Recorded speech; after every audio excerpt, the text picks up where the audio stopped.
Good morning, good afternoon, good evening, everyone, wherever you're joining us from. We are glad to have you join us this afternoon, or well, if it's morning on your end or it's evening.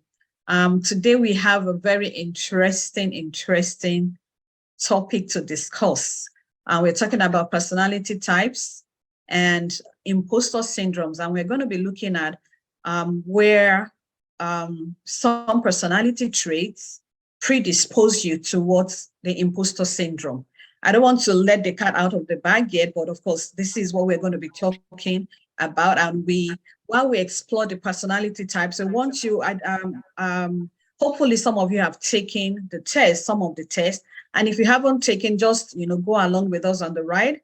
And I'm sure you would discover some things, that you can say, oh, this is me, or this is so very me.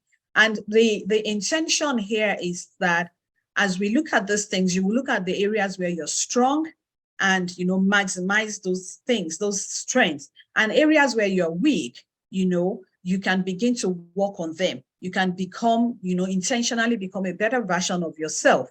And not just for your own good, but for the good of those around us. Because whether we know it or not, and whether we acknowledge it or not, our personality types create a climate around us. And you take that climate with you into your relationships, your workplace. When people come in, how do you show up? What do they feel? What do they sense when you show up? And a lot of those things, tie back to your personality type. So today, we're hoping that we would all, understand more. We know some of you are experts on those things, but for those of us who are not, we hope that it would help us to understand more. And then especially for those of us who are Christians, as we realize the areas where we're weak, we can tap into the grace of God to become better. The Bible says, I can do all things through Christ who strengthens me. Ultimately, our identity is in Christ Jesus. So even though we may be wired with some weaknesses, which is normal because we are human, but we can step above those weaknesses, and become better as we go on in life. So this afternoon, we have Oreofe Olowokere as one of the speakers and my humble self as your other speaker. And we would go on. Please engage with us in the chat, ask questions. If you have differing opinions, feel free to throw out your different opinions there. If we say something that you don't agree with, please, be bold enough to say you don't agree. Let the chat room, let's make it bubble, like they say. So I'm going to hand it over to Bro Steve, and we'll go from there. Again, I welcome you. Have a nice ride with us. Thank you. Good morning, everyone. You're welcome once again. It's going to be a great day today. So I'll say, please free your mind. So just be free and express yourself. Share what you can share. And we'll be glad at the end of it, it'll be a beautiful presentation so far. You're welcome to our webinar today, and I'm going to tell you a little bit about PRI. Who are we? PRI is a faith-based, non-denominational organization committed to helping parents fulfill a God-given role of raising well-rounded children. And what's our vision? Our vision is to enable thriving families with excellent parent-child communication in a conducive environment where a child's potentials are maximized. And then our mission is to encourage, support, and provide resources for parents to raise children who will be spiritually, physically, mentally, and emotionally sound. Our topic, like we've heard before, is understanding how personality types impact the impostor syndrome. And our speakers are Bola Odetokun and Oreofe Olowokere. A little bit about Oreofe. She earned a BA in accounting and an MBA in business, both from Georgia State University in 2016 and 2020, respectively. She started her career as an auditor before transitioning into real estate. She's been a realtor for 6 years now, and Oreofe is passionate about helping people realize their full potential and bloom where they are planted. She has played a vital role in helping people navigate through life, relationships, and hardships through coaching and counseling. Oreofe enjoys board games, spending quality time with loved ones, and traveling. So far, she has visited 19 countries. Wow. She has been married for 3 years to Isaac, and they are blessed with a daughter, Ara Jesu. So here comes our speaker, Oriofe. Thank you very much, Mr. Steve, for that warm introduction. I appreciate that. Good morning, everyone. Thank you so much for coming. Those who are here from my invitation, I especially welcome you and thank you for honoring me and honoring PRI and with your presence. I really hope that you enjoy the session. I'm going to go ahead and share my screen. Whew. You know, what is personality? That's what we're going to be discussing today. And as you heard from my bio, I don't have a degree in psychology, but it's an area of interest. So today is what I call a peer learning experience. So this is not my area of expertise. If we're discussing houses, of course, that would be my area of expertise. But we're discussing personality today. It's a two-part series, personality and impostor syndrome. Today, we're delving into personality, and Ms. Bola will do impostor syndrome, hopefully at our next meet in June, where you would all be present. So what is personality? It's a combination, as we see, of our characteristics and qualities. As nobody here chose, there's certain things we did not get to choose about ourselves, and there's certain things we get to choose, right? We do not get to choose our DNA, right? We do not get to choose our genotype. We don't get to choose the color of our skin. We were gifted those things. That's how God created us. That's how he designed us. Personality is one of those things. We didn't necessarily get to choose the personality we would have, but God gave each person the personality that they have. It's your emotional character and the state of your mind shown especially in your behavior. So how people perceive you, how you perceive yourself, and how you act, really. And personality ultimately blends your mental, physical, and emotional traits. So let's go back just a little bit. Remember how I said we don't get to choose our DNA or our genotype, right? So we don't get to choose our genotype. We have like three main ones, I think. Again, I'm not a doctor, I'm not medical anything, but this is just from memory. We have AA, AS, SS. So let me talk about those. So if an AA person, however way you're born is how you're born. But even though you don't get to choose that, you can choose your children's in a way, right?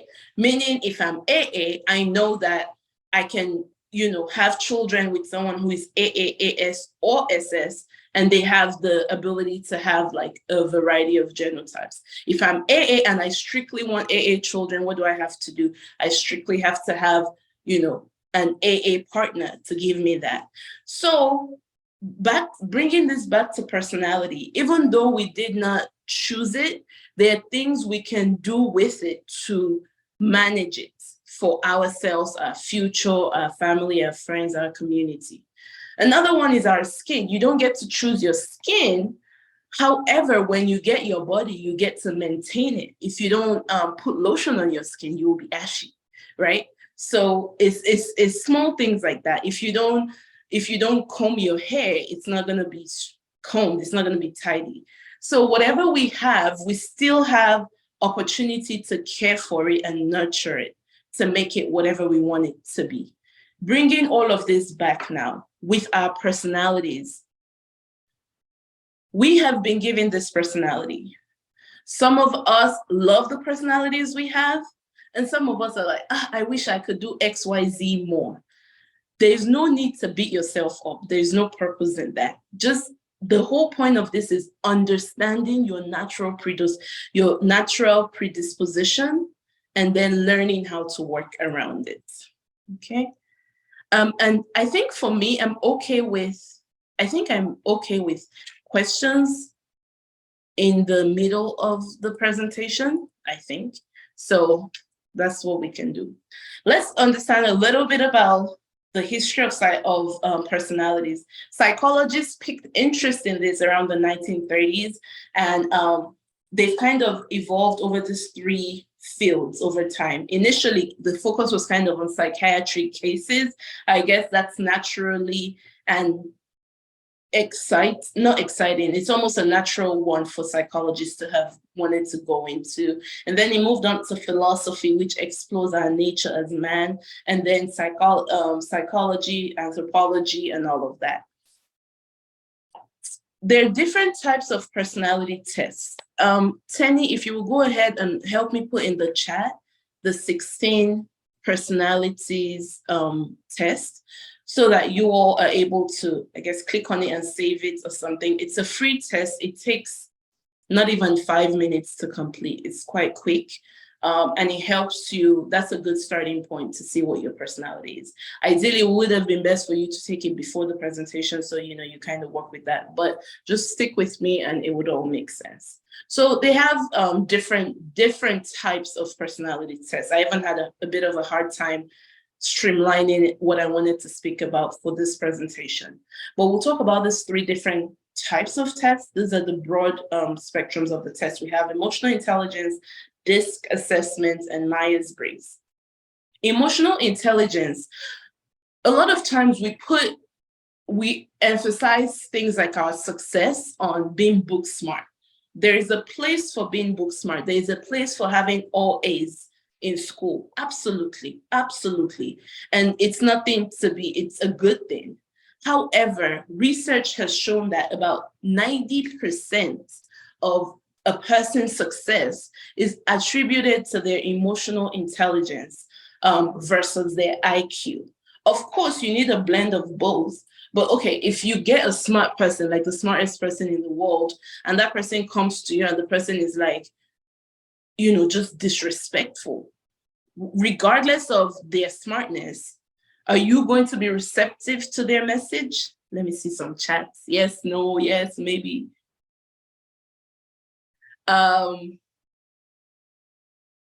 No, thank you. Exactly. We won't really, there's actually a quote I've heard. Someone said capital N-O. I love that. A lot of times, we don't remember a thing, we might not remember what someone said, it's a popular quote, but we remember how they made us feel. And I find that to be so true. It's like, if I'm like, this person, I don't really want to even be around them. I might not remember exactly what they said. And as we go deeper, and I'll talk about even my personality, you'll see why, even for me, I wouldn't remember what they said, but I can remember how they made me feel. And that's why emotional intelligence is very important. Take a look at someone like Oprah. Oprah Winfrey is the epitome of success, right? In her field. And she did that by mixing all of these things. Of course, she had the IQ down, but she was also emotionally intelligent to come as in that racial time in America and bring different people together. She did a good job of doing that. Having emotional intelligence is the most essential factor in dealing with conflict and communicating with others, right? Because anybody who is in a relationship definitely knows this. It doesn't matter sometimes if you're wrong, if you're right, whatever, all of those don't matter. Sometimes it comes down to how you're communicating, what you're saying. It's not really what you're saying, but just the tone, the body language. Are you being open? Different things like that. Arms crossed or, open arms, things like that. So it's essential in how we communicate with others. And it's critical to know how you both identify and handle your emotions as well as others. And these things you kind of have to know when you're not in the emotion. You have, for example, anger. Anger is a very big emotion. Even the happiest, happy-go-lucky personality, they get angry. They get angry all the time. But you have to know how you manage yourself, you to manage yourself when that type of emotion hits. And you don't learn that in the moment. You have to do the work beforehand. The DISC assessment, this is more a career-based assessment. It assesses these factors: dominance, influence, steadiness, and compliance. A lot of career assessments do this, maybe sometimes they test before they employ you to just see if you'll be a company fit and all of that. This could help you determine what your optimal career path is and how to be at work and how to adapt your personality to the work environment. The Myers-Briggs, many of us must be familiar with that. It's a very well-respected and popular tool. It was first used in the 1940s, and I particularly like this because it was created by a mother-daughter duo. So a mother and daughter created this, and it's very extensive. It takes people into 16 different categories of personalities. And that's kind of why I like it, because truly, how many are we here? However many we are here, we all can't be A or B, right? Or A, B, or C, or D, because there's so many different elements. So this 16 categories takes, and we'll go a bit more into this. We'll go a bit more into this, but it shows you of all the tests. I recommend taking all of them just to see, and I have the links in the next slide. But for this one in particular, I recommend you take this because it's helpful in understanding what your personality is. So here we're talking about personality test tools. This is a clickable link. So all 4 links here are clickable. So I don't know, team, how do we copy and paste some of this in the chat? Or I don't know if we'll make just so that you have access to this, all right? Okay, thank you, Tenny. 16 personalities. That test, it covers 5 broad personality aspects: your mind, your energy, your nature, your tactics, and your identity. It's a very credible test that it has been taken over 127 million times and available in 30 languages, right? So I know some people might be like, they don't know me, no computer thing can tell me my personality. Well, it's okay. Please let the statistics speak for themselves. If 127 million people have taken the test, or if at least it's been taken 1 million times, because I've taken it twice. I took it on different days because I wanted to see if it'll change, but it didn't change. So if that many people have taken it, then we can definitely get something out of it, right? So I really encourage you to take that. You have the big 5, and the big 5, which is the immediate next one we're talking about, it says how you score on openness, conscientiousness, extroversion, agreeableness, and neuroticism. This is, if you did psychology in school or took a psychology class, this is pretty much the one your professor must have talked about, because it's known to effectively predict behavior, and it's used a lot of times in academic psychological research type things. Then I found this other test, the Berkeley Emotional Intelligence Test. This is a quick one. It shows you faces, and you're supposed to guess, is the person happy, anxious, sad? There's even one that says, are they being flirtatious? Different things. And ultimately what this does is a total of 20 pictures and asks you to recognize the person's facial expression. Understanding how to read people's emotions is a critical skill in mitigating conflicts, in communicating, right? Because if someone is happy, then okay, maybe you can bring just about any news. If they're upset, different things based on how they are. All right, so now it's time to dive deep into the personalities. We will be looking at the big 5, type A, B, C, D, and 16 personalities.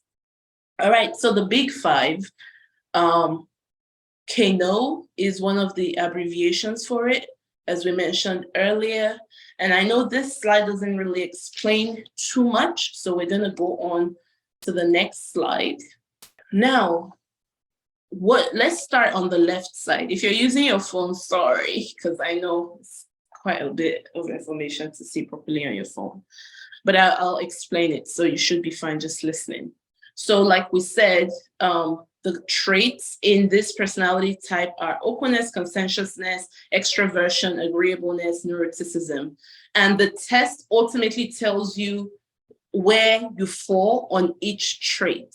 So you either have a low score for openness or a high score for openness, and for each of the other traits. So openness typically looks at if you're fantasy prone, open to feelings, open to diverse behaviors, and that means, do you think everybody should do things as you do things? Or are you open to the idea that everybody has different ways of doing things? Another thing in here is religion. There are hundreds and maybe thousands of religion in the world. Are you open to the fact that not everybody is going to have your religious preference? And, being open to their religious preference doesn't mean, of course, converting, but it just means existing in the same space with them respectfully, even though you have a very core difference. Conscientiousness talks about how orderly you are, how self-disciplined you are, how deliberate, if you're achievement-oriented, if you're dutiful, and things of that nature, if you're competent. Conscientiousness is one I would like to score high on, but am I orderly in my mind? We'll see. I don't know. Am I self-disciplined? May God help me. Extroversion. It talks about your level of sociability, how warm you are, how assertive, how active, how you seek excitement, or are you okay just being, Agreeableness, of course, talks about agreeing with people if you're straightforward, altruistic, compliant, trusting, modest, tender-minded. Neuroticism, that's, those are, neuroticism focus on more intense emotions like anxiety, anger, depression or depression prone, self-consciousness, impulsive behaviors, and vulnerability. So when you look at these traits and how they're grouped, some are not bad, but that's, there's something that says too much of a thing is not good and too little is also not good. It's great, for example, I'm going to just pick one facet here. It's great to be self-conscious, absolutely. We all need a very good amount of self-consciousness, but it can become a problem when that self-consciousness now tips over to self, like beating up yourself, like, I should have known better than this. Nobody is perfect. We're all not going to be perfect on this side of eternity. So it's not about just being in the middle for all of this. It's not possible, even if you tried. That would literally be a die-trying situation. It's impossible to just be perfectly aligned. But it's just understanding where you're naturally predispositioned to and adjusting your and like understanding yourself and understanding other people's reaction around you. So since this is on the screen, I'm not going to say everything, but say, for example, if you score we'll do conscientiousness and neuroticism. So if you have a low score for conscientiousness, it means you prefer spur of the moment action versus judicious planning. You could be unreliable, and sometimes you could be lax, which sometimes could lead to carelessness. If you score a high score, that means you're timely, you're organized, you're hardworking, you're neat, you're self-disciplined. Neuroticism, a low score for that means you don't really get irritated by small things, right? You're typically calm and you feel secure and self-satisfied. However, if you score a high score, you typically constantly worry about little things, you feel a bit insecure and you feel a bit inadequate, right? So going back to this and wrapping up the big five, conscientiousness, we're talking about how efficient or organized we are versus how extravagant and careless. Agreeableness is how friendly you are, how lax, how free you are. compared to being by the book, very rational. 1 + 1 is 2. It doesn't matter. So sometimes you can't even say half plus half is 1 and 3/4 plus 1/4 is, you can't, if it's beyond 1 + 1, you're like, I don't want to deal with that. Neuroticism is sensitive, unnervous versus resilient and confident, openness, curious versus cautious, extroversion, outgoing versus reserved. Again, none of it, and remember, you can get all the tests on this link. Tenny, please, did you put the link in the chat so people can go take their Big 5? These tests are all relatively short. You can take all 3 in under 15 minutes, under 10 even. That's that for the Big 5. There's a point, I don't know if I have it in a later slide, but let me insert that now before we go into types A, B, C, D. Personality tests are because we're self-reporting, you can imagine that a lot of times we can end up being a bit biased. So such that if I see a question that says, if you see an old man driving very slow in front of you, would you honk at them or would you just be patient? Everybody here wants to type, I will be patient. Your brain wants to answer that because we recognize that in that scenario, that's the better thing to do. But if we're being honest and introspective when we're taking it, what do we actually do? For me, for example, the truth is I wouldn't look to see if he's an old person. So that slowness, I definitely will be honking. That's just the truth about, my behaviors. So when you take these tests, try to be honest. Don't just pick what seems like the right answer or the good behavior answer. Just pick the truth because it's a personal thing. You're not submitting it to anybody. It doesn't give you a grade. It's really to help you understand yourself a bit better. All right. Types A, B, C, and D. So if you're type A, you're the director, an overachiever, a go-getter, a natural leader. And the thing with type A is that you always want to be in control. And that, of course, can lead to kind of the negative side of type A, because in life, it's just impossible, even if you're the president, to always be in control. There are things that happen every second beyond our control.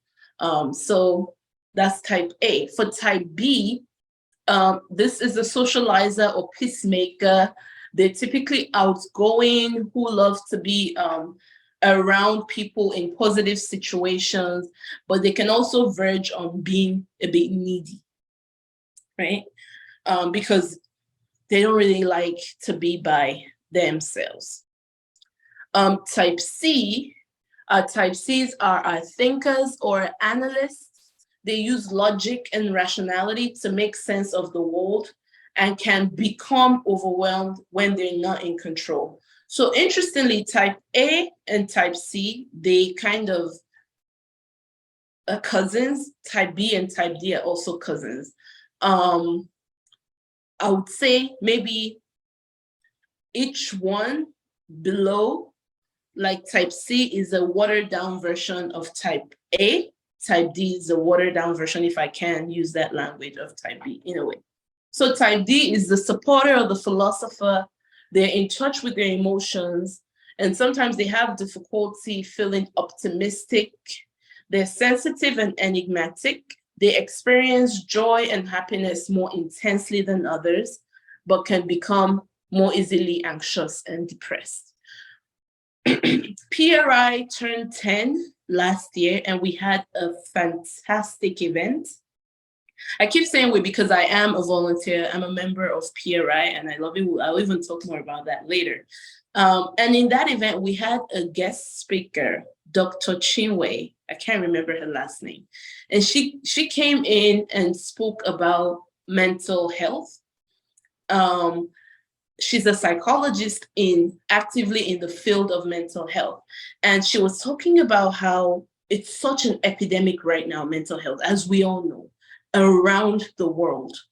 And she talked about Nigeria and America specifically. We have children, I'm talking 12-year-olds, committing suicide over, they're probably feeling like this is too much for me. This weight is too much for me.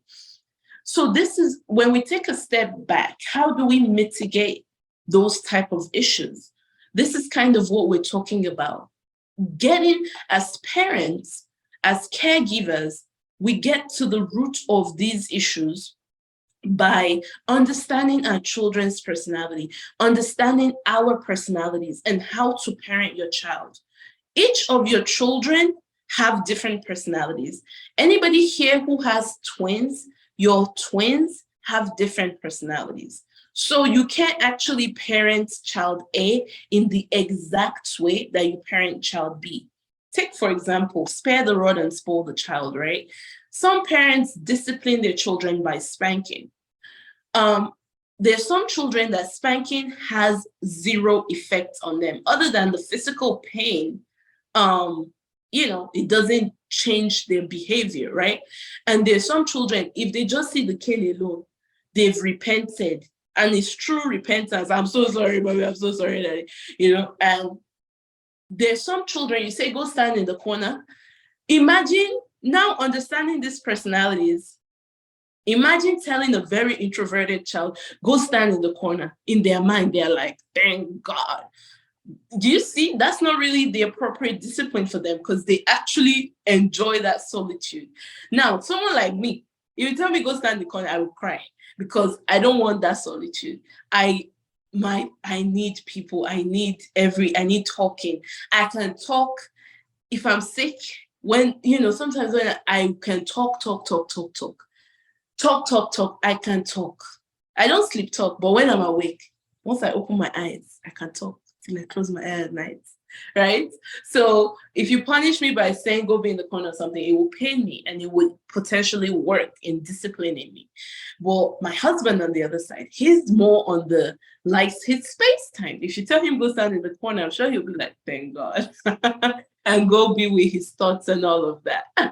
I'm reading some of the comments. Someone said, sending me, I want to read that. Sending me to a corner is not a punishment, but making me come to the public, I guess that's a punishment. Thank you for, yes, so. Okay, thank you. Yeah, please put comments. I want to read them as we're going, because y'all don't have your videos on, so at least the comments will keep me feeling engaged, like I'm talking to people. All right. So now we're gonna go over to, let me try that. It's good. 16 personalities. This is where we're kind of parking today, because we'll talk about this quite a bit. So 16 personalities is the baby of Myers-Briggs, right? And it talks about these 8 things we see on our screen. Instead of saying things, 8 segments, 8 personalities or behaviors we see.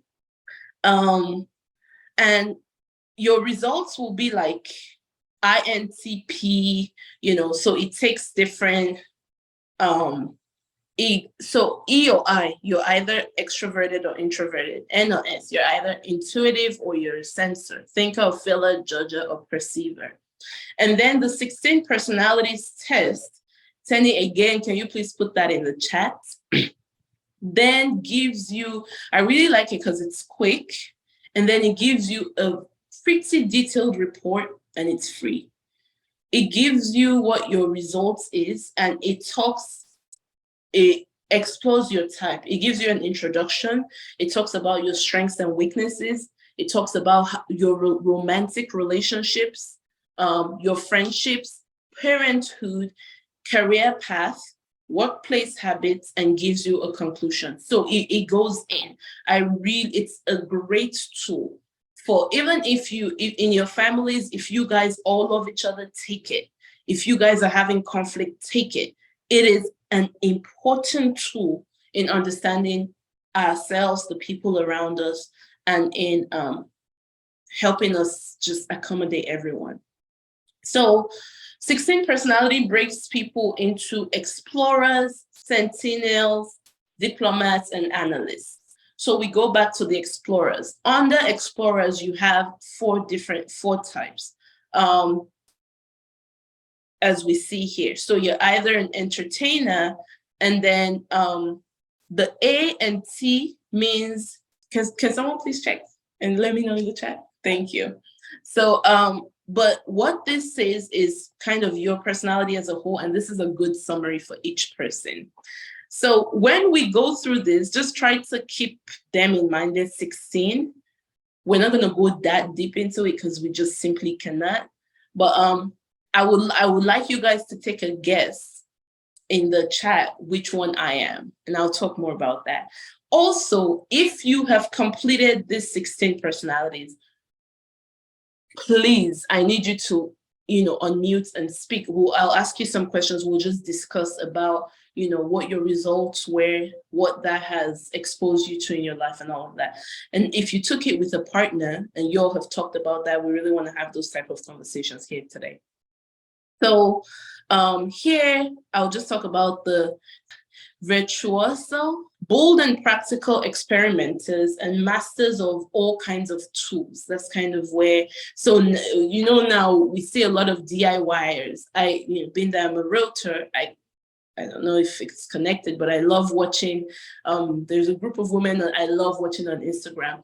They're women who build. They can build a house, with their hands, really. So DIYers, fix and build anything, they would mostly fall under here, right? And then you have the entrepreneur personality here, smart, energetic, very perceptive of people, and enjoy living life on the edge, right? Those are the people that can quit their jobs with only $10 left and know that they will be okay somehow, because they will sell ice cubes for 30 cents to, to move on. So next we have the sentinels, right? So this is where you have your logistician. They're practical, fact-minded individuals, and their reliability cannot be doubted. It's nice to have some of these people in your corner, right? Because no matter what, if I call on Tenny, she's gonna give me the facts. If I call on Orefe, she might add a little, little spice to it. But if I call on Tenny, for example, she would tell it to me just like it is.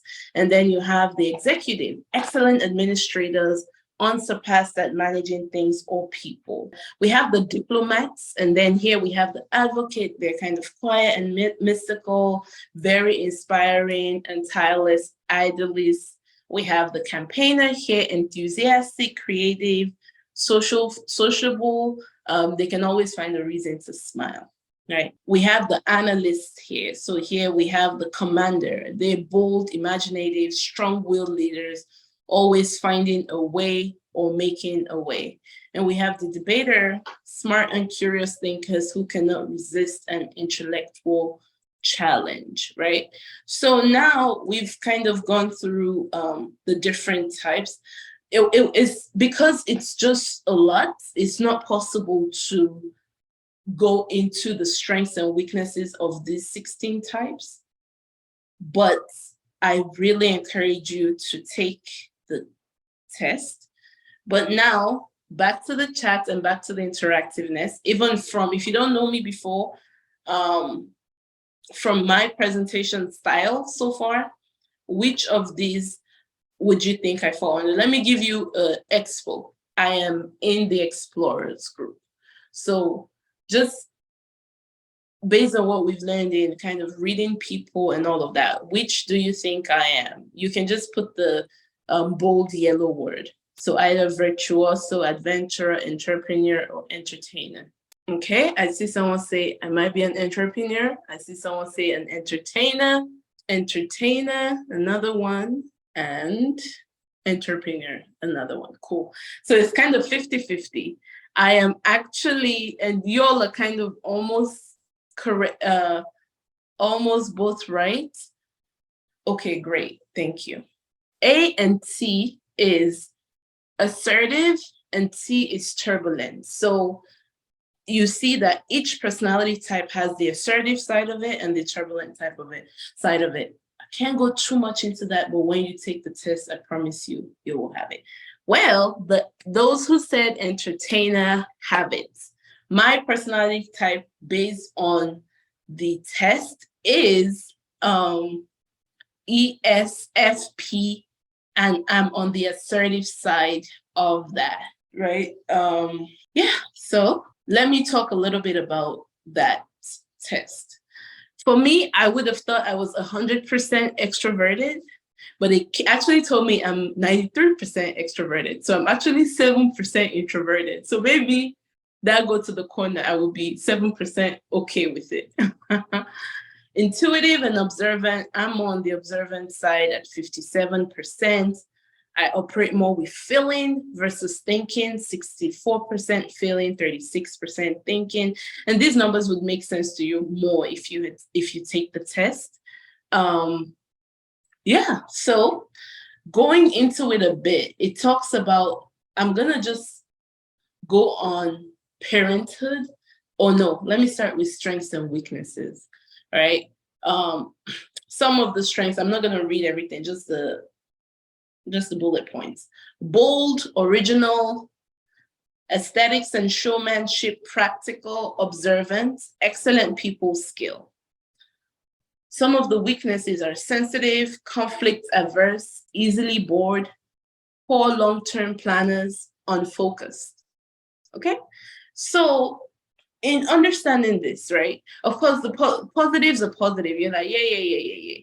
Weaknesses, they're like, I want to be focused in life. I genuinely do. However, the personality that I have been naturally given doesn't allow me have that great level of focusedness that I need. So it's not to beat myself up and say, today, I must only just focus and all that. No, it's about understanding it, right? So I'll actually read what that says. It says, anything that requires long-term dedication and focus is a particular challenge for entertainers.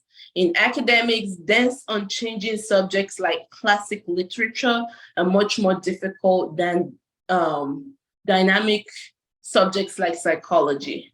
The trick for entertainers is to find day-to-day joy in broader goals and to tough it out with those tedious things that must be done. And that is absolutely true for me. You know, if I pick a book to read and by chapter 2, A plus B is not equaling C, I'm dropping the book. I'm just not going to continue. So understanding how you are makes you realize, okay, if I have this task in front of me and I know it needs to be done and I'm not doing it, don't beat yourself up. Neither should you give yourself a pass, like, I don't have to do it. If it needs to be done, it needs to be done. So try to just, tough it out. That's really what you have to do. At this point, let me ask you, who has taken the test and wants to talk about what they are and like the most enlightening thing for you under the strengths and weakness part? I took the test just right before the meeting, but I didn't really delve into it, but I am a logistician. Okay. Yeah. Introverted, observant, thinking, judging, and turbulent. Yeah. So yeah, you're definitely that person we can come to for the facts. What just looking at your result quickly, I know you haven't delved into it. What is your biggest strength that you're like, absolutely, and a weakness that you're like, oh, I see where this is coming from? Nothing surprising, introverted. I like facts, yes. And then maybe overthinking. Okay. Yeah, over analyzing. Yeah, I'll say that'll be it. Okay, fair. Yeah. Thank you for sharing. Anybody else who has taken the test? Because I'll start calling names and ask you if you've taken the test. I think my strengths when I took the test is I am highly organized.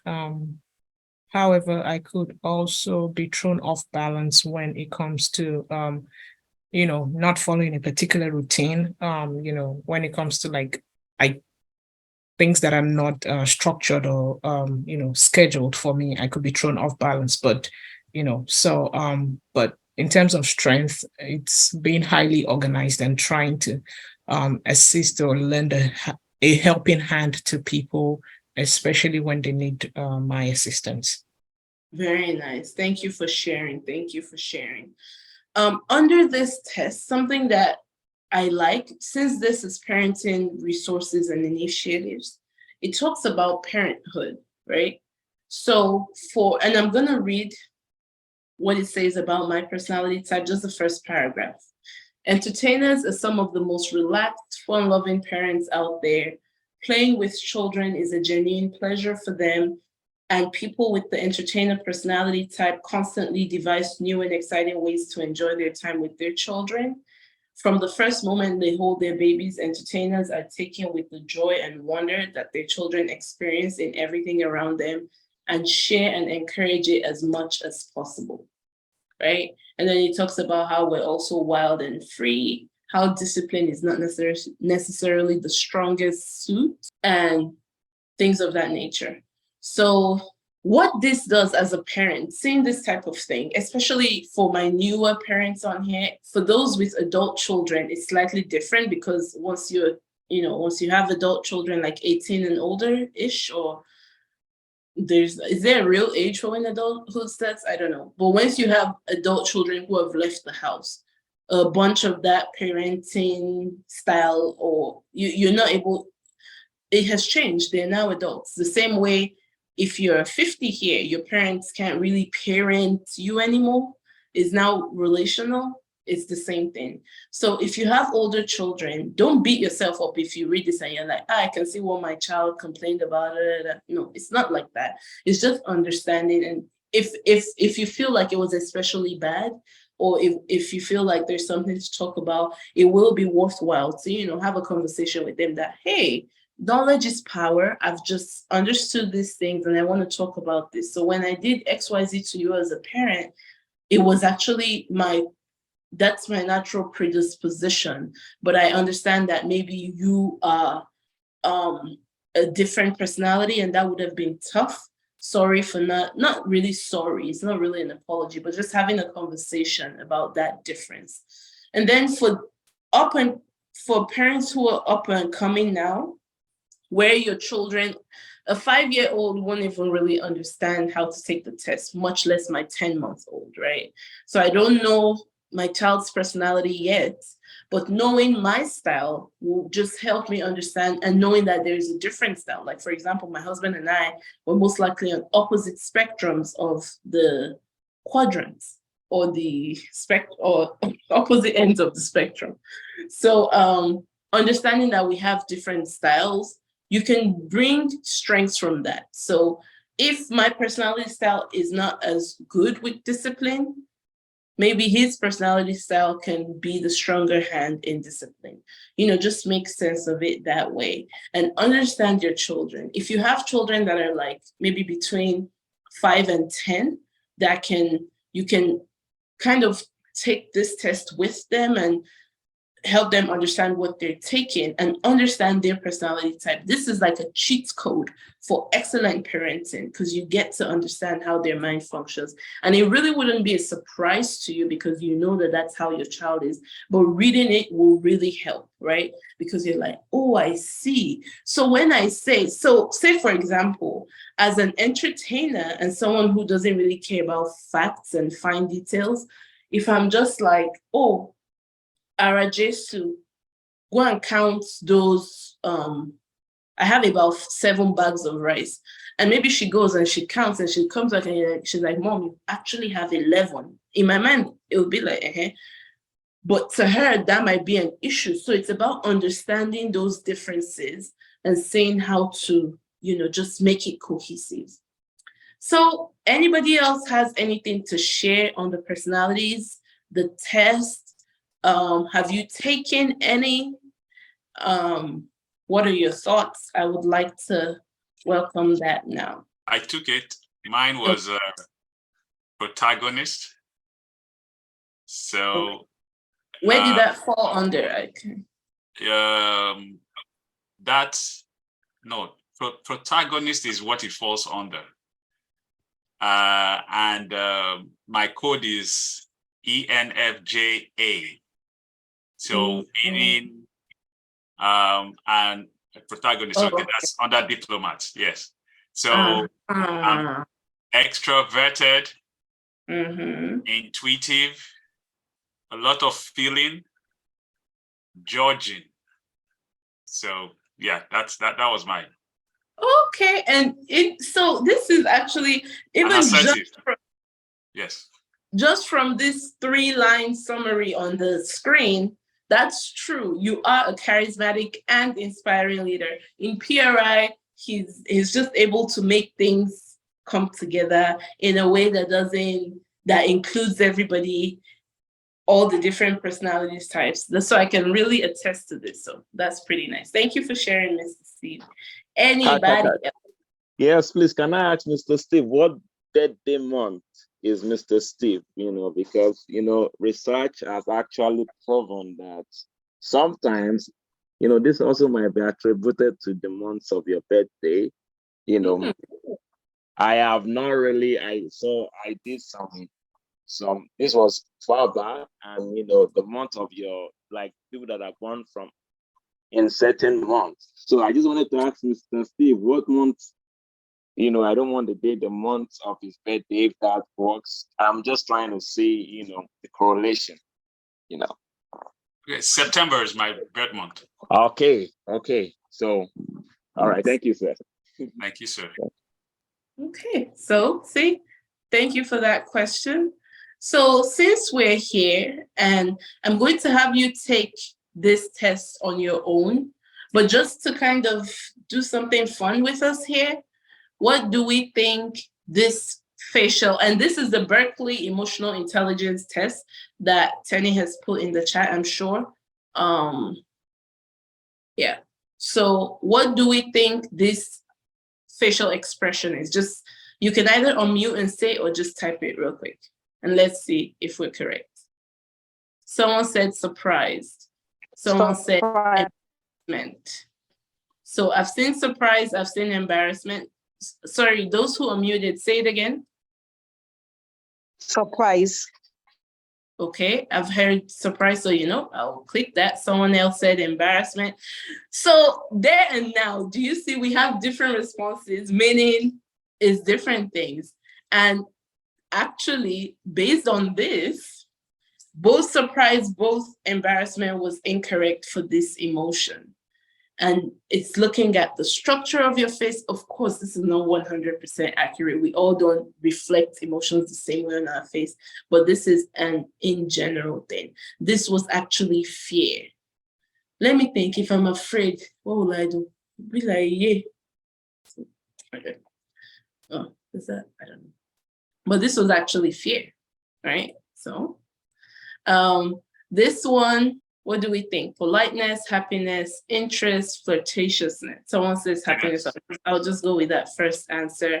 And that is correct. And it talks about how the muscles are tightened around the eyes and the lip corners are pulled up. So like I said, we have 20 faces. Maybe I won't do all 20, even 25. I won't do all, but maybe I'll do 6. This face is expressing what? Sadness. Anger. Someone says anger. I'm just going to pick that. Okay. And someone says anger, and they are correct. When you're angry. When you watch cartoons, that's kind of and even when little children start expressing anger, they express it in a very pure form like this. All right, let me pick another random one. Let's go to 10. Oh, it's not gonna let me go out of order. All right, how about this one? Embarrassment, sadness, amusement, shame. Shame. And it says embarrassment.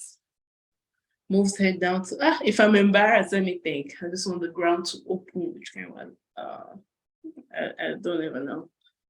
I don't think I look like that when I'm embarrassed, to be honest. I probably am like, I don't know. All right, so I'll kind of wrap it up here. Let me do one more. Ooh, I think, what do you guys think? I think this is pride. Like if you're proud about something, like hold your head up. Right. Do you agree? Okay. I think contempt. Oh, pride was correct. Because you're like, I did this, right? Maybe that's how I should do after this presentation, because I am feeling good. And a summary of our personalities, and I've talked about this throughout the slide. Yes, so I am feeling good. I'm not gonna lie. A summary is understanding your personality and utilizing the tools can help you accommodate others more and be a better version of yourself. I really want us to understand that. Understanding our personality is not to say, okay, you know what? I don't really want to be an entertainer. I want to be taken seriously. So let me go over to, oh, someone said they took their test and they're a campaigner. Thank you. Thanks for taking the test. Make sure you, if you're married, I really do encourage you to take this with your partner and just talk about it. Take it with your children. Talk about it. What was I saying? A better version of yourself. So now I don't get to say, this entertainer seems a bit too much. Let me go over to Mr. Steve's personality of, I like his charismatic leadership type protagonist personality. It's not about that.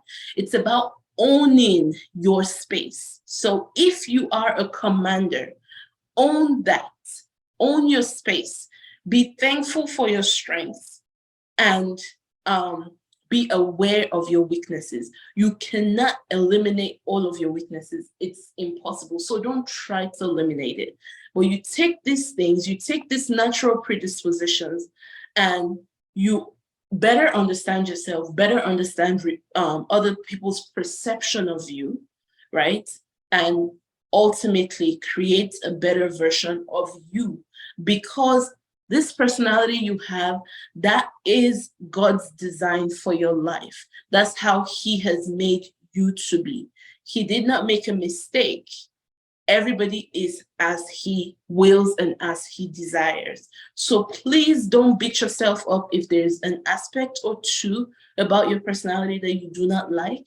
Instead, use this as an opportunity to just, keep fine-tuning yourself, keep being a better friend, a better partner, a better business person, a better co-worker, a better boss, a better parent, and just the better you overall.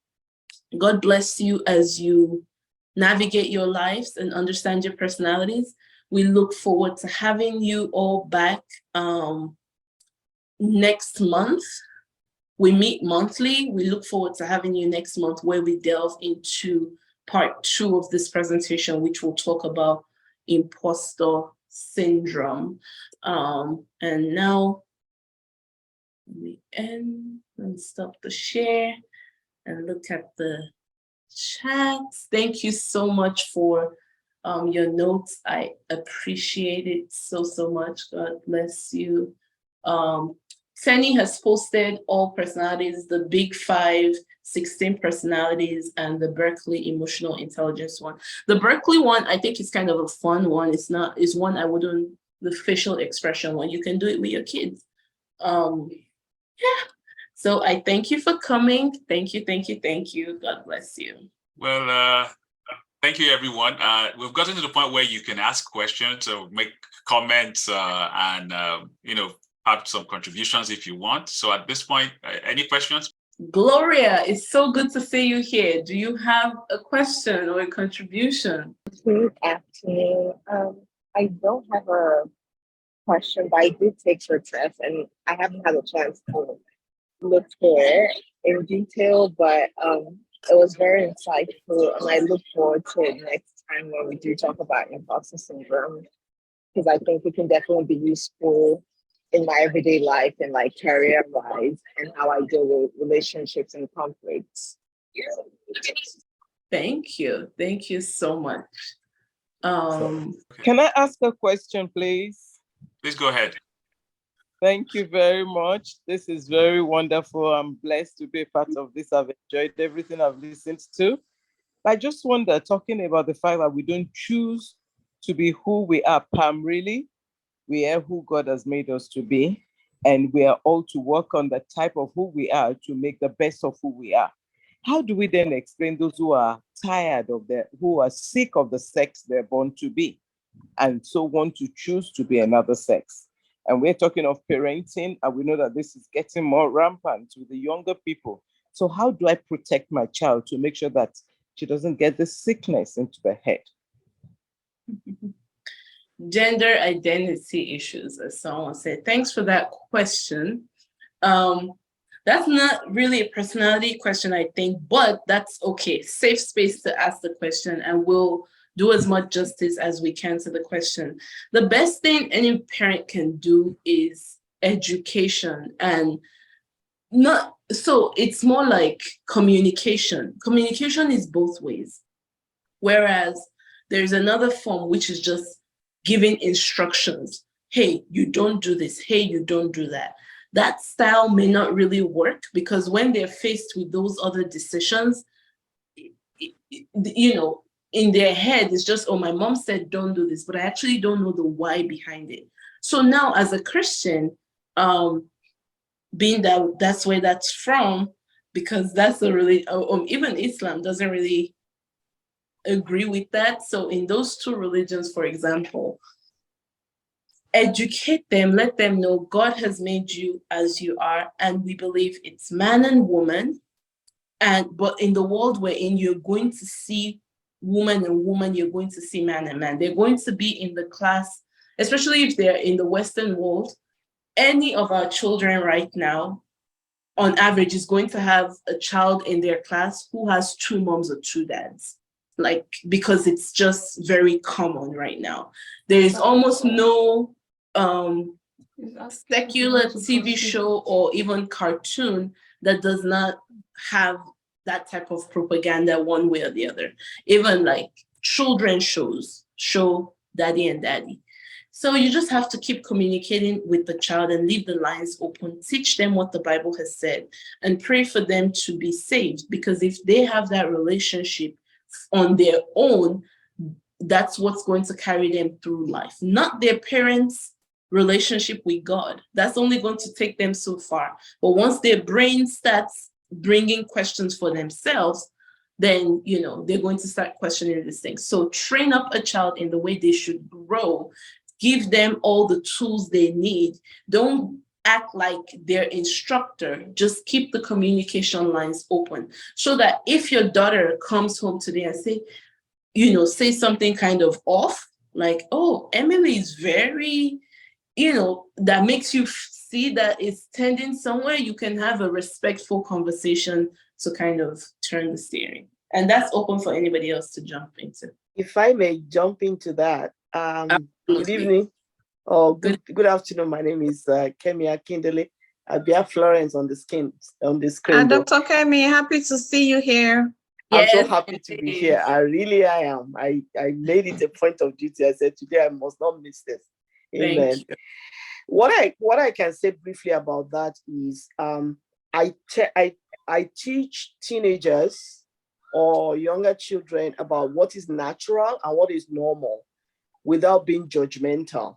So I go ahead to explain that naturally, the mouth is meant for eating and drinking, and possibly kissing, because it's mouth to mouth. And that if the mouth is put in another mouth, that may be more natural than the mouth going on the genital. And usually they ask me, is that, so the usual question is, are you saying that is wrong? And I go back to what I said. It's not natural and it's not normal. So I define natural very specifically to the anatomy of it. Being a doctor, I'm telling you exactly what this was made for is what it should be. And so I believe that teaching children that from the beginning helps them to know, okay, my mom is not just being judgmental. She's explaining the facts that all of us know science. Normal means what most people do. So I know that there are people who fall to the side of the mode, of the normal mode. They could say they are homosexual, they have feelings to men. But if you take the world of billions of people, there are still more heterosexuals than the homosexuals. And so that makes it the normal in terms of that definition. So I try to stick to that definition so that if they have to answer those questions in class, it's not so much as the Bible said or my mother said. It is what is natural and what is normal. I teach that the anus is not meant anatomically to admit anything into it. Even if you did a rectal examination, it's uncomfortable. So it's not naturally meant for sexual activity. It is naturally meant to pass out the dirtiest part of whatever is going on in the body. Even urine is better than the feces when it comes to, science and what it does. But if people choose to use that, that's okay for them. But know that what they are doing is not natural and not normal. And no one can unteach that from you, that this is how to define normal. Anyone who now decides to go outside of that becomes abnormal or does unnatural things. And that's how I teach it.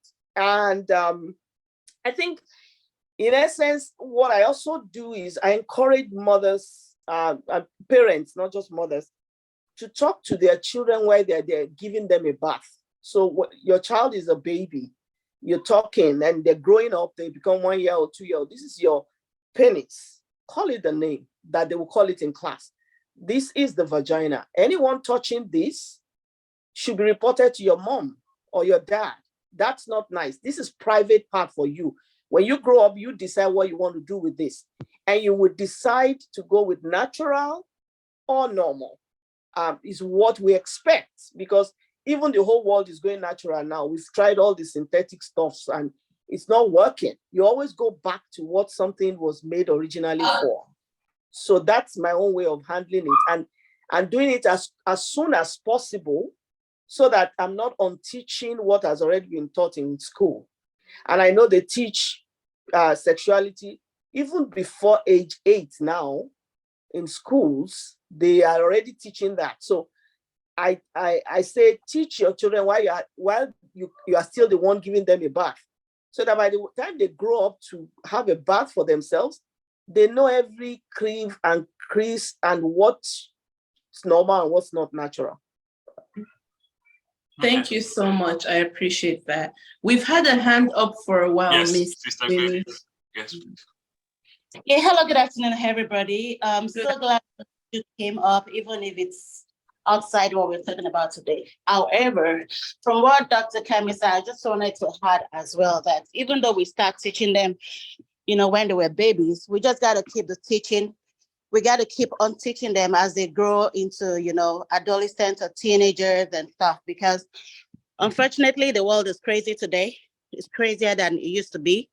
And what is normal now, what we think is normal is not what is referred to as being normal these days.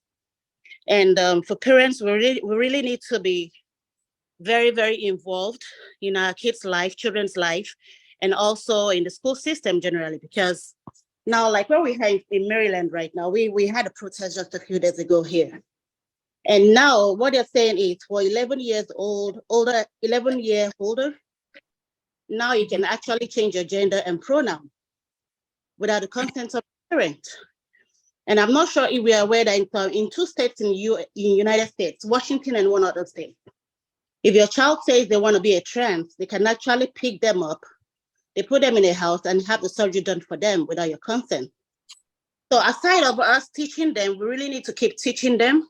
And also we need to keep praying, because either way, we cannot go outside what the Bible says. Like I was talking to a couple of friends around here, and they are different religion, different nationalities.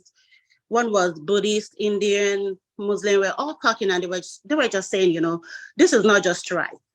These are not the things they should be taken into our school system. So really to keep teaching them, keep talking to them, and not get carried away with work, because really a lot of people don't talk to their kids. It's not just saying, oh, this is my dad, this is my mom, but we need to have a one-on-one. And, with our kids individually, we talk to them, what do you think?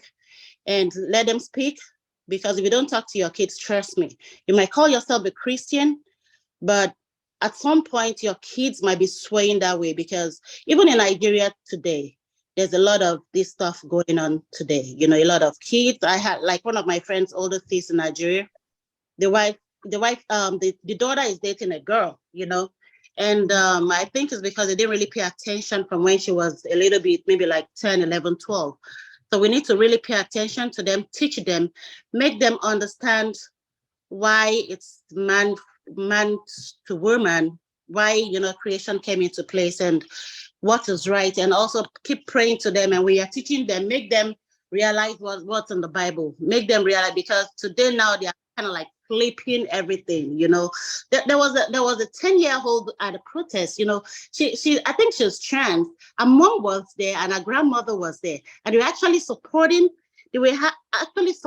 gay and LGBTQ, and I'm like, oh my goodness, this is crazy. There are a lot of grandparents too out there saying, no, this is not just right, because if you can call me when my child brings a gun to school, or if you can have the parents, write, sign an undertaking before a medication can be administered to your child, then if my child is saying something about their identity, the parent should be the number one stop. You get what I'm saying? So I think we just really need to pay attention. I believe this GI issue is another topic on its own, but we just really need to keep them and talking to them, and also be prayerful. And also be careful of the environment our kids are exposed to. If it's going to cost us to take them out of the public school system where they're doing all this stuff, we got to take them out. We just got to be intentional about it. Thank you. Thank you. I think something important, you said a lot of important things, but something I want to say is involvement. It's important for parents to be involved in school, in your volunteer. Like, even if you're busy, do your best to volunteer so that you're in the know of what's going on. I don't know if we can steer this back to personality a bit, but there are two hands up. So I see Bola Tito's hand, Miss or Mr. That's actually my middle name. So Laura Comey, thank you. Please speak. Good afternoon, everyone. Good afternoon. So everyone said majority of the things that I was thinking, because I'm a therapist and I always pray as a Christian. I don't know if this is wrong, but I always pray not to get like people with same-sex issues, because we're not allowed to turn them away, right? But when it comes to what I wanted to add to what everyone said is, I want to add two things. First, be aware I feel like as parents, we should be knowledgeable about these gender identity issues. When we have the knowledge of that, when our children come to us to ask us questions, we'll be able to answer them. I know as Nigerians, a lot of us growing up, oh, because I said so, right? It's not because of this is what's happening in the world and this is how to combat it. Is more of, oh, I said this and that. But some people have said, using the Bible as references is good. But recently I've came across a video of a man who actually, and this was very sickening because it was the Bible app, and he really broke it down to the point where he was like, a woman caught her child. She noticed that her child was on the Bible app a lot. And she was like, okay, this is good. She was happy that the child was starting to read the Bible. But I guess it was the Holy Spirit that just told her, just check what your child is doing on the Bible app. And it was the most disgusting thing ever. There's a search bar on the app where if you type anything, you can type sex, you can type money, whatever it is, it brings out profiles of people that actually have the same interest. And the guy said this woman found her child sending nude pictures. And they said on the image, you know how you can create like a Bible image on the app where you see like a Bible verse and you create the image. They were using nude pictures as images. So I think it's very important for us not just to, tell it's good. Communication is very important. When we communicate with our kids, letting them understand this is what is happening in the world. And if you're knowledgeable of what's happening in the world, it's easier for you to communicate with your child and help them better understand what is going on. And also be involved, like not just, okay, like the lady who saw her child on the Bible app and was happy, oh, my child is reading the Bible.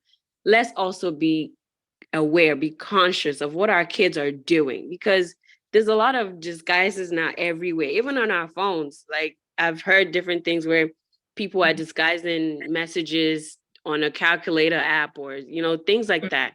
So just being mindful, being aware. I know we want to give our kids privacy, but when we like the last person spoke, you know, when we are able to be involved and be communicating with our children from a young age is easier when they're older, you know.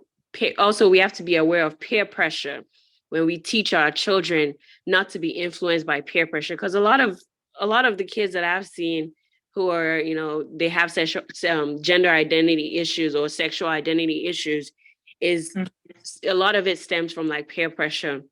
Oh, my friend is doing this, you know, the group of friends that they hang out with, if they're all interested in same sex, you know, that child may be pressured to do the same thing.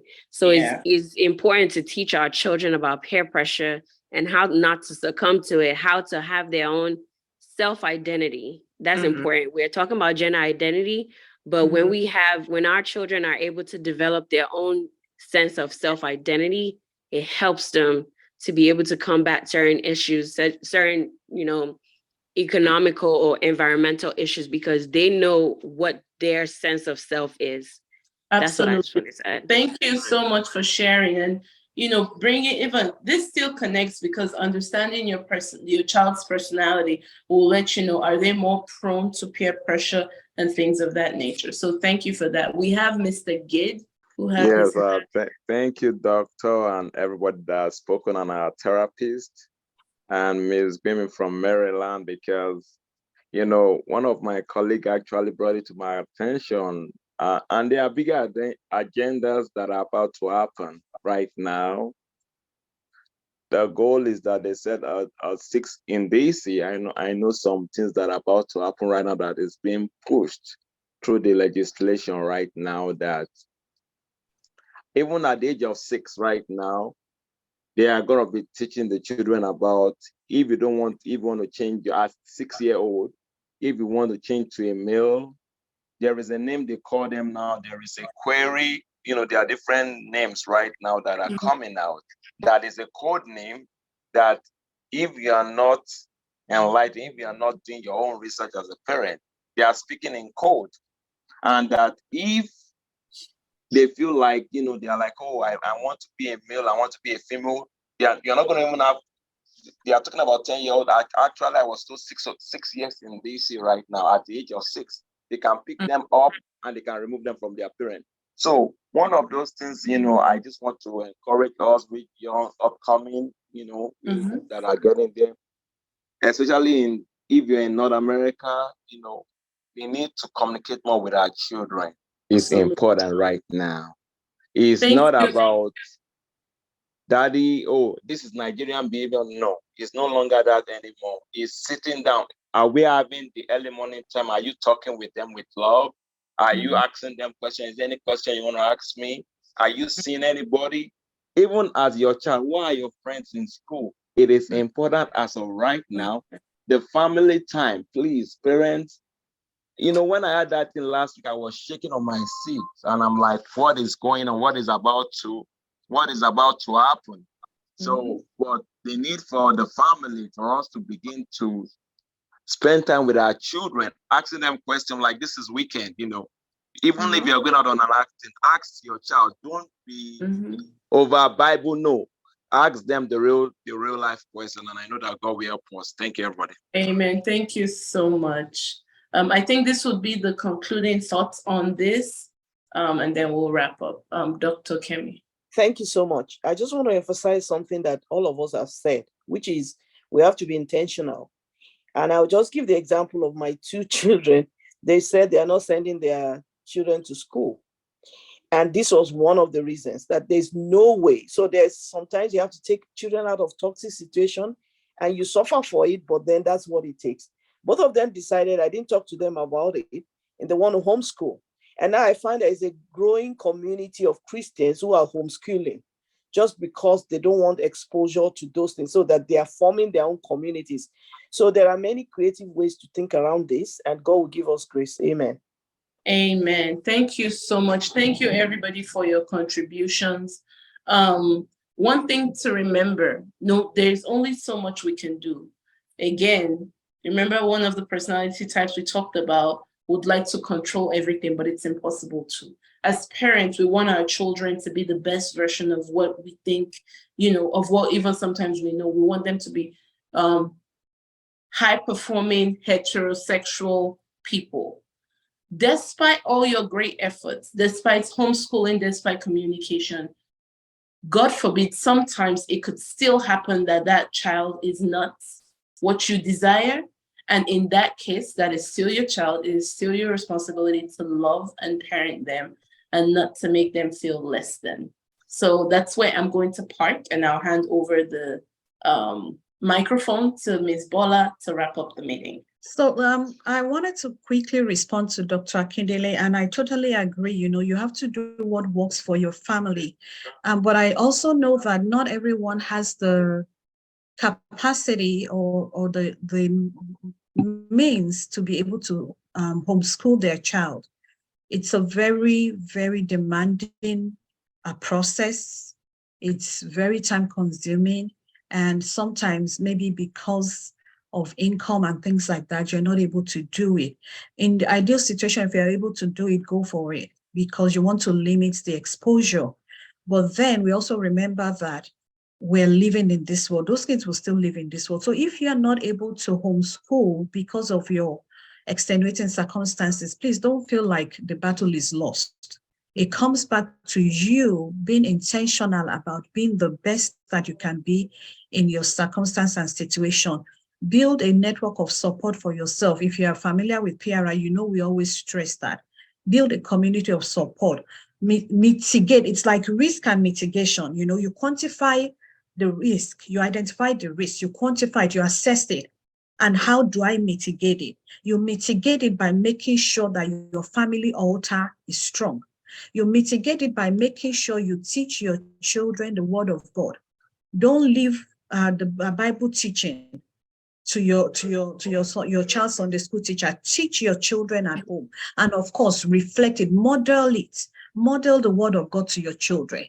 And then make sure that you also now support or surround yourselves with people who share your values, so that when you are teaching your children, they have other people, other like-minded people reinforcing those things that you're teaching your child, so that even if they're hearing these things in the school system, but at home, in your neighborhood, in your church, you have a stronger support system. You have a stronger community whose voice is louder than whatever they're hearing in the school. And that's, how I would like to balance this. Thank you so much. Thank you so much. All right. I would hand it over to Bro Steve. And before I go, I think I put something in the chat about, our next section, our next meeting will be in June. And we're going to continue this conversation. Apparently you see that there's no way we can cover everything in one session. So, but our challenge to you, it's a challenge, it's a giveaway. We're encouraging you to take any of the tests and share your results with us, and email your results, your proof that you took the test and your result, and where you think you stand. And then, we would have three winners. If you're one of maybe the first three, you get a swag bag of PRI merchandise and things like that, some cool stuff for summer emailed to you, but you have to show us evidence. And then during the next meeting, you have to be present and you have to share the results. So if you need more information, you can reach out to any one of us. Over to you. Have a blessed one, everyone. Steve, take it away. Thank you, everyone, for coming. We hope you've been blessed. I know there are probably more comments or contributions that you would like to, offer or, put out there. Don't forget that we have social media platforms. We have Facebook, we have Twitter, we have YouTube, and also IG. So please, if you don't mind, go out there, say what you want to say. Let's discuss this further. It's not going to end here. And like we said, remember, there's a second part of this that's coming. So we're excited about that part too. So look forward to our invitations, and we hope you have a great, rest of the month, as I would say, because we probably will not meet until next month. But keep in touch with us on our social media platforms. And these are our handles. Yes. So just let's connect. Let's keep connecting. Thank you for coming. Have a blessed rest of your Saturday. Thank you. Nice. Bye-bye. Bye-bye. Bye-bye.